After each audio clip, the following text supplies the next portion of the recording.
shift into a much worse situation without the appropriate, where we've seen success and still recurrence of disease in certain situations. On COVID-19. Before we start derived from the role of the Emergency Committee as a provider of advice to the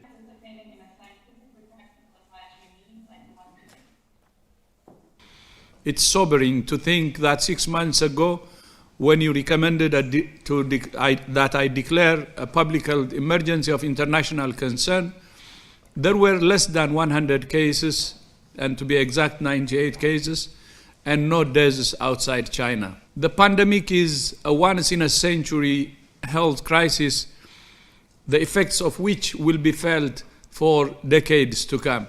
Many scientific questions have been resolved. Many remain to be answered.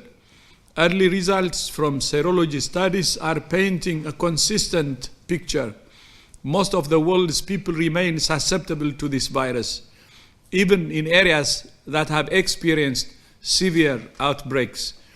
Many countries that believed they were past the worst of cases and deaths, and some that had large outbreaks have brought them under control. Although vaccine development is happening at record speed, we must learn to live with this virus, and we must fight it with the tools we have.